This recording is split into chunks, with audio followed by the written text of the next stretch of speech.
Today's video is sponsored by BetterHelp.com, and I've been with them for a long time.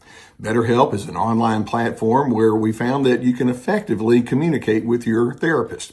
Now, you begin by filling out a questionnaire, and then you'll be matched with a therapist within a couple of days. And if that match isn't ideal for you, you can certainly make an adjustment there.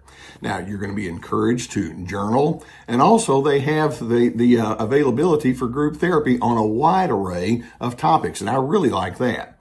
So as the need exists, go ahead and take the necessary steps to get the help that you need.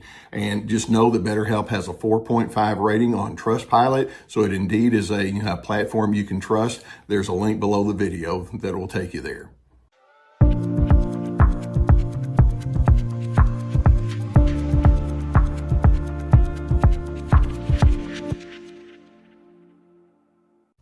A very common inevitability that each of us can experience when we've had an ongoing, long-standing relationship with a narcissist is the relationship itself can fall apart. Now, we can be talking about someone inside your extended family. We can talk about the person you're living with or married to, someone in a place of business or friendships. Narcissists don't have the full measure of healthy characteristics to draw upon to sustain a relationship for a long period of time. And if you've been in a long relationship with them, you've probably learned how to maneuver around them and get with other kind of people and events and circumstances because they just can't do it. The question I want us to zero in on today is, how is it that some individuals, when they've had a falling out with a narcissist, are able to recover, whereas some other individuals just seem not to be able to move forward? Well, we've got some questions and comments here, and I've got a very positive one to end on here today, but that are going to address this particular issue. So I want to kind of get right into it because I know that some of you are still kind of licking your wounds, so to speak, in the aftermath of a narcissistic breakup of some sort. Now, the first person writes in, and by the way, in our Unbound series, you send your questions and comments in, and then I'll respond to them. That's how we set up this whole program here. The first person writes in, can you discuss the topic of healing after a narcissistic relationship, specifically when you can't seem to find the desire to be with anyone ever again and feel like you might be alone for the rest of your life? That's a pretty stark kind of a way to look at it. I've had friends who have gone through a bad breakup but have recovered. Why can't I?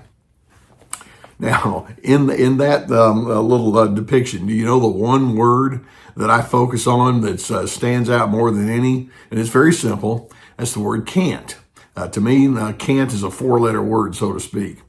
When you say, I can't get over it, I'm going to see if we can reframe this, and I don't think I'm just using semantics, but I want to reframe it by saying maybe you're just not ready yet, and that's a whole different kind of a ball game. In other words, there's a certain patience that you need to maintain with yourself.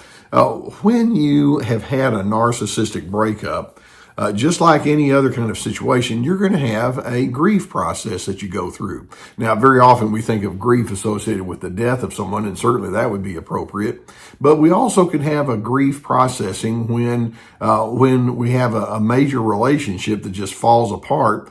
And there's no particular hard time limit or frame or a way that we go through it. But I want to remind you that there are various stages that we have when we go into that grief process that can make it seem rather difficult. And let me give a quick aside on this.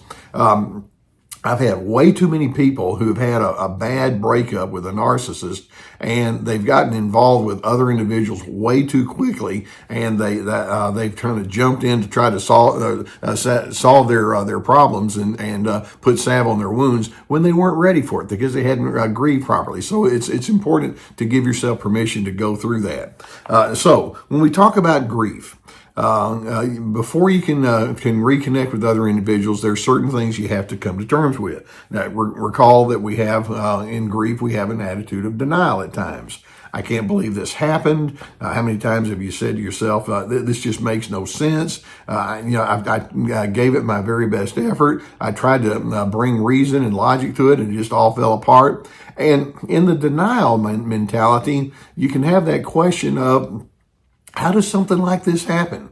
I thought that I was a halfway decent person. What is it in me that makes that other individual come against me so hard?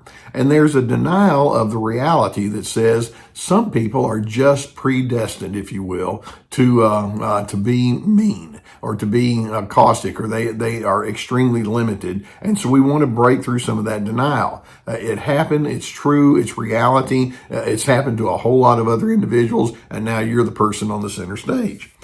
In addition, when we go through our grief, we can have some anger, sometimes a lot of it. Sometimes you can have bitterness or resentment. You can have contempt toward that individual. Every time that person's name is brought up, you can feel it rising up on the inside. It's not wrong for you to have your anger. Because anger is tapped into your sense of self-preservation, and it's your way of saying, well, I want to be treated properly. You're going to need to have a mindset that says, well, I want to know, how I'm going to manage my anger, and I want to do it cleanly. And as a result, it's going to take some time there. It may be that you've suppressed too much. It could be that you joined in too loudly with your anger. It may be that you learned way too many passive-aggressive tactics. Do you understand what your assertiveness looks like? And then what I refer to as appealing to your higher priorities. That's part of your anger management. I don't want to stay angry for the rest of my life. I want to have a certain amount of acceptance and patience, etc. And then in addition, we can have a bargaining time that's part of our grief.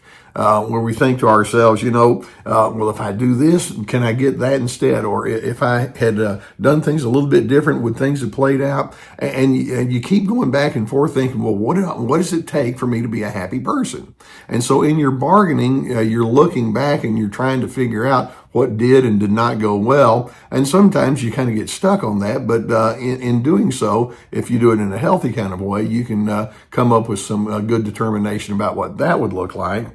Another aspect of your grief is you go through a type of depression, and it's okay to say, I'm feeling depressed, I'm feeling forlorn, I'm feeling discouraged. That's part of it, and you don't want to hide it, and you don't want to mask it. You don't want to stay in it as part of your identity, but allow that to be there.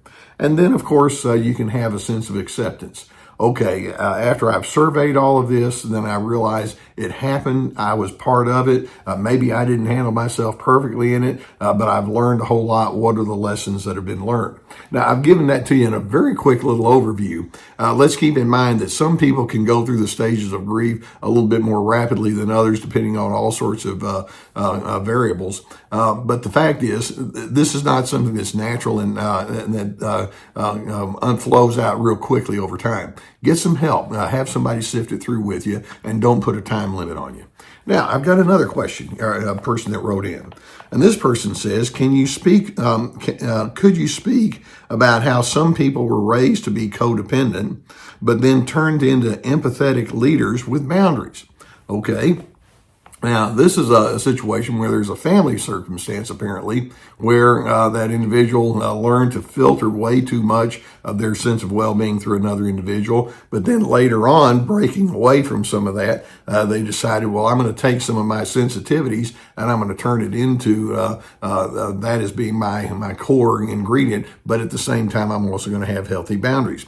Let's take a quick aside and understand there's a difference between having dependency versus codependency. Dependency means that you allow your mood or your sense of direction to be determined by other individuals. And in some way, we all have that. If somebody in front of me is in a bad mood, I'm going to shift my response style. Codependency, though, means that you place so much of your sense of well-being into the hands of other individuals that they have way too much control, so you wind up trying to pander to other individuals, or you're way too easily impacted or affected by them. And so we want to pull back on some of that. Keep in mind that when you break away from your codependent patterns, you remind yourself that person or those people that I had my codependency with, they're flawed. And whatever conclusions they may have drawn about me need to be interpreted in light of that fact. They have a self-serving agenda. I didn't apparently meet their self-serving agenda. I get it, but in objectivity, you can pull back and say, it becomes my wonderful task to define who I'm going to be. and I want to conduct myself in such a way that says I'm standing for goodness, and I've gotten a healthy slate of characteristics that I want to lean into. And that's how you can you can get away from the codependent part, and you can also have a definition of yourself instead, and then that becomes the beginning point then for you to have boundaries. I define me, you don't define me. I live into my priorities, you don't determine what that is. So you can see that this first person, they asked the question, I've been so burned, I don't know if I can get away from it. They need to go through that process of grieving. And then this second person, they say, well, I've identified something about my past, my codependency, that I've learned to alter and adjust, and now I have boundaries. In other words, a self-definition. So don't give up. It's possible you can get through this, but again, it's not something that happens overnight. Now, I want to read one final comment here because I'm hoping this can give you some good vibes on this. This person says, I want to offer hope to those who seem stuck. I'm a 72-year-old woman who was abused by a lying, angry husband over the course of a 26-year marriage. I was in my early 50s when we finally divorced, and I felt like trash, like damaged goods. I'm sorry. I stayed single for 11 years because I felt so ashamed.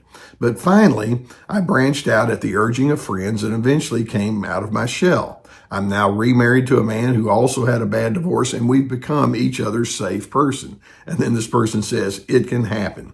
Be patient with yourself and never give up on yourself. And this illustrates that 11 years of thinking, I don't know if I'm going to ever be able to get back into it or not. You can have a time in the desert, so to speak, and you can have a time of self-reflection. But rather than looking at that as wasted time, look at that as a time for you to gain the objectivity that's necessary so that you can lean more and more into your beliefs and who you are and what your values and standards are going to be. You can recover. Some folks, they stay stuck on that word can't, and they're the ones who don't recover. They just hold on to contempt and bitterness. I'm hoping you can say, I can. It's going to take time. I'm not sure when I'm going to get to the point like that last person is, but I can get there. I believe that down to the core of my being. That's why I did the work that I did for as long as I have.